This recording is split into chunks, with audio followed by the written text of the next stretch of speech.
Ô Anderson, o quanto o emocional e o espiritual comanda a vida do empreendedor? Putz, excelente pergunta. Volto a dizer aqui, tudo que eu fui fazendo foi muito intuitivo, tá? Mas hoje eu tenho essa leitura muito clara.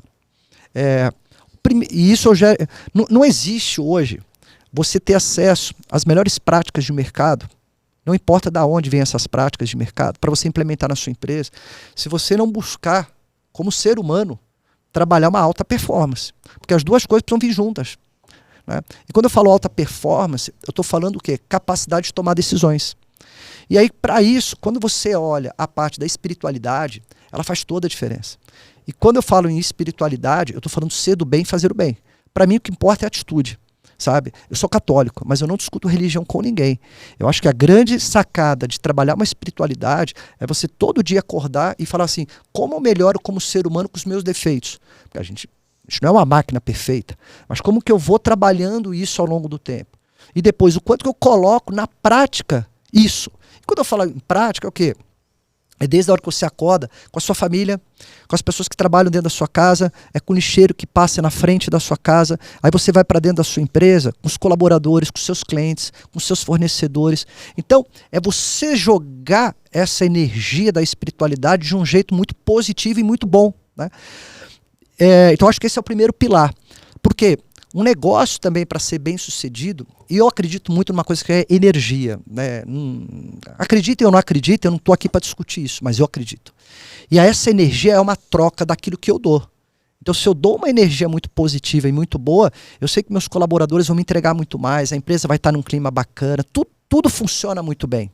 Então, acho que quem empreende, né, deveria olhar isso, e até porque isso também faz parte da vida, né? Cada um acredita no que quiser, mas eu acredito muito nisso. E depois a parte da saúde física e mental. E o que eu gosto de fazer? Como eu não sou uma pessoa que fica estudando absurdamente tudo que acontece de ponta no mundo, o que eu estudo hoje é que eu consigo colocar em prática. Então, assim, eu preciso tomar uma decisão de tal assunto que eu não domino. Eu vou lá, eu vou estudar para colocar em prática. Eu não vou ficar estudando 1 milhão de coisas, que eu vou adquirir muito conhecimento, mas pouco eu estou colocando de forma efetiva para um próximo passo. Então, por exemplo, saúde, que é um outro ponto importante. Porque para você tomar decisão, você tem que ser estratégico. Porque um empreendedor, ele tem 3 partes que são muito importantes. Você tem a parte que você é operacional, você tem a parte que você é executivo e você tem a parte que você é estratégico, né? São 3 coisas muito claras na jornada. Claro que no começo você é tudo, né? Mas você tem que ir para o segundo momento, que é o quê? Você começar a trazer gente, você delegar, você começar a potencializar pessoas para entregar mais resultado. E você tem que ser estratégico, por quê? Porque você está levando essa empresa para algum lugar. E para onde essa empresa vai? Você é o comandante dessa empresa. Então, as decisões que você toma são muito importantes. Então, para a tomada de decisão, a saúde física é muito importante. Por quê? Você chega bem, você chega com disposição, você chega com vontade. E aí, olhar a saúde física e mental. Então, a saúde física, faz o básico. Que no meu caso, o que eu faço? Eu tenho minha endócrino, que eu passo com ela a cada 6 meses, faço minha bateria de exames. Aí lá atrás eu procurei uma nutricionista para melhorar o meu processo de alimentação, 80-20, então 80% do meu tempo mais saudável, 20% a gente dá aquela fugidinha, né? E exercício, eu me exercito todo dia, então todo dia eu acordo, já é sagrado, eu começo meu dia me exercitando, não abro mão disso, e aí eu vou para minha empresa. E isso para mim faz toda a diferença, porque enquanto eu estou ali me exercitando, por mais que você fale assim, eu não estou trabalhando, mas ali você está oxigenando, né? E ali você tem as ideias, você precisa tomar uma decisão, você já chega mais preparado. Então, a importância da espiritualidade, a importância da saúde física e da saúde mental. Então, saúde mental, o que eu fiz, basicamente? Hoje eu convivo com pessoas que me trazem coisas boas, tá? Então, assim, parentes e amigos, o que eu puder ajudar financeiramente, o que eu puder ajudar diante de um problema, seja ele qual for, eu sempre vou estar ali, porque a gente não pode abrir mão das pessoas que foram a nossa história, que são a nossa história de vida. Nosso entorno, né? Exatamente. Mas a caminhada, de alguma forma, eu posso escolher. Então hoje eu convivo com pessoas que assim, cara, eu não quero que fique falando mal da vida do outro, que fique querendo prejudicar o outro, que fique fazendo coisa... Na minha casa é um lar sagrado.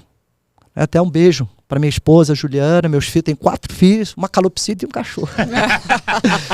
Mas no final, essa questão da espiritualidade, da saúde mental também, é tudo questão de É o que a escolha. gente chama de inteligência emocional também, né? Para você lidar com as pessoas, né? Que é uma coisa cada vez mais rara, né? Que aí eu acho que envolve tudo, né?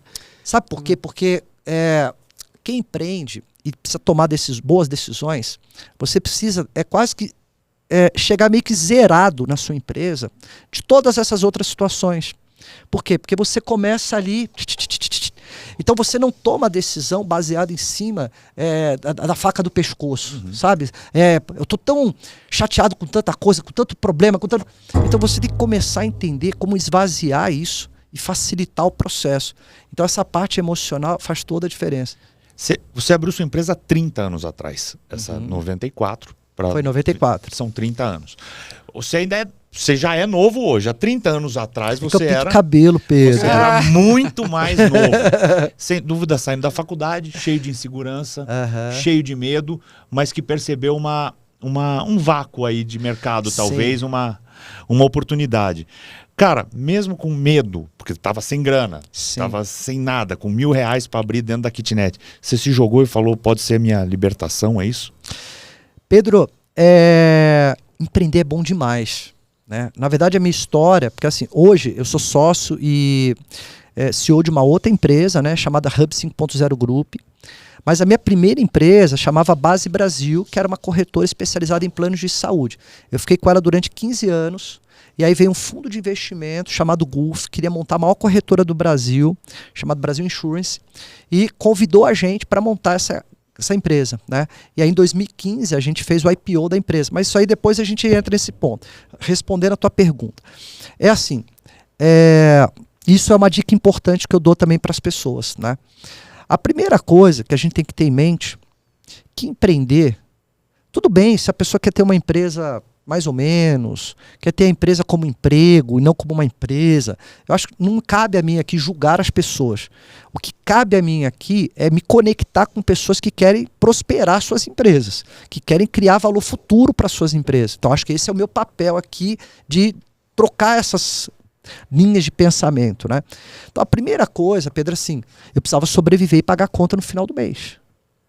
Eu não criei a minha empresa com baita business plan, eu nem sabia que era isso. Plano de negócio, né? Cara, vamos botar comida para dentro. Preciso pagar o aluguel da kitnet, preciso comer, preciso comprar. Essa é a primeira coisa, sobrevivência. Mas aí, o que eu fiz? Aí, sempre os conselhos do meu pai, né? Cara, faz o que é importante fazer. Bom, eu nunca fui empresário. O que eu fiz? Comecei a contactar alguns caras grandes do mercado. E de verdade, os empresários são muito solistas, se a causa for nobre. E aí eu fui lá para conversar com alguns caras e falei assim, cara, eu quero montar um plano de saúde, eu quero montar uma corretora, assim, uma empresa e tal. Mas eu nunca fui empresário. A minha ideia é essa. Quais são os cuidados que eu tenho que ter? Né? Como é que eu começo a fazer da forma correta? E aí, essa palavrinha valor futuro vem lá de trás. Alguém me falou isso. Não foi minha família e não foi meus amigos. Foram pessoas que já tinham consolidado negócios. Então, isso é muito importante. Com quem você se aconselha na hora que você vai montar uma empresa? Não adianta você pegar conselho com amigo ou com parente. Você tem que entender pessoas que já construíram histórias. Eu acho que isso é fundamental. Por quê? Errar menos. Porque, de verdade, empreender é aquela pessoa que pega lá o fundo de garantia, pega a vida dele inteira e coloca ali. Agora, dentro disso,